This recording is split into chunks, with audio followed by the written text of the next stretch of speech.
சிம்ம ராசி. இப்போ சிம்மம் வந்து 2025 பொறுத்த வரைக்கும் ஸ்டேட்டஸ் என்ன அப்படின்னா, சனி வந்து 8ஆம் இடத்துலேருந்து ஒரு பக்கம் ப்ரெஷர் கொடுத்துட்டு இருக்கு. பட் அது ஒரு வக்கர காலத்தில் ப்ரெஷரை குறைக்கும். ராகு கேது 1-7ல், கேது ஃபர்ஸ்ட் ஹவுஸில், ராகு 7th ஹவுஸில். ஒரு மாதிரி நெருக்கடியான சமயத்தில் ஒரு முழுமையான ஆதரவாகவும் முழுமையான பலமான விஷயமாகவும் குரு தான் உங்களுக்கு 11th ஹவுஸில் ஆக்டிவேஷன் நல்லா பண்ணியிருக்காரு. இப்போ இந்த குரு வந்து ஒரு சேஞ்ச் பண்ண போகுது. இந்த சேஞ்ச் வந்து அட்வான்டேஜாக இருக்குமா இல்லை டிஸ்அட்வான்டேஜாக இருக்குமா, அதுதான் நம்ம சிம்மத்துக்கு க்ளோஸாக பார்க்க போகிறோம். அடிப்படையில் சிம்மத்தை பொறுத்த வரைக்கும் குரு வந்து ஒரு யோக கிரகம், lord of 5 and lord of 8. So 5ம் 8க்கும் அதிபன் தான் குரு. அந்த குரு வந்து ஒரு சுப கிரகம். ஒரு சுப கிரகம் 5 கூடியனாவும் 8 கூட உச்சமடைகிறார். எப்போ உச்சமடைகிறார்? அக்டோபர் 19 அன்னைக்கு மிதுனம்ல இருக்கக்கூடிய குரு 12ஆம் இடமான, அதாவது சிம்மத்துக்கு 12th ஹவுஸ் ஆன கடகத்துக்கு வரார், உச்சமடைகிறார்.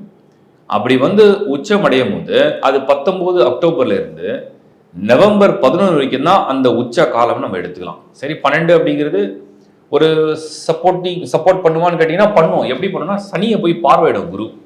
இந்த சனியை போய் இப்போ சனி இங்கே இருக்குது, 8th ஹவுஸில் இருக்குது. இந்த சனியை வந்து இந்த குரு வந்து பார்வையிடும். இந்த சனியோட தாக்கத்தை குறைக்கும். இந்த சனி செய்யக்கூடிய தாக்கத்தை வந்து கம்மி பண்ணிடும். இது வந்து எவ்வளோ நாள் இருக்கும் அப்படின்னா, ஒரு 22 நாள் தான் இருக்கும். ஏன் நான் சொல்கிறேன், அக்டோபர் 19 கடகத்துக்கு குரு வந்துடுறாரு.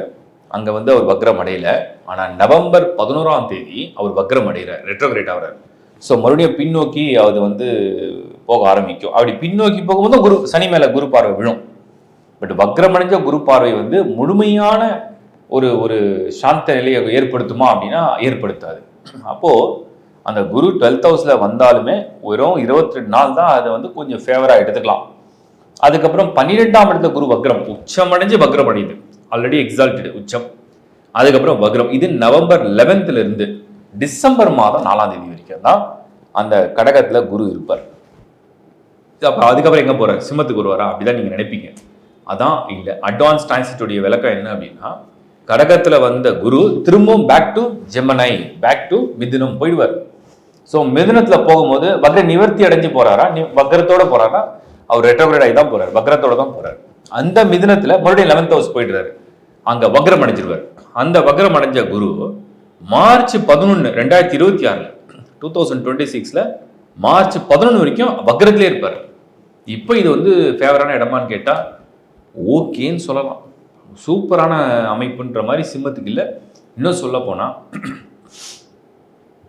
டஃபஸ்ட் சேலஞ்சிங் பீரியட் வந்து அஷ்டம சனியில். நார்மலாக எல்லாருக்கும் அஷ்டம சனி வரும், எல்லா ராசிக்கும் வரும், கடகத்துக்கும் வரும், சிம்மத்துக்கும் வரும், மிதுனத்துக்கும் வரும். பட் சிம்மம் கடகத்துலாம் ரொம்ப டஃப்பாக இருக்கும் இந்த அஷ்டம சனி வந்துன்னா. இப்போ அஷ்டம சனி நடந்துட்டு இருக்கு. பட் ஓரளவுக்கு குரு சாதகமாக இருந்தாலும் தப்பிச்சிட்டே வரீங்க.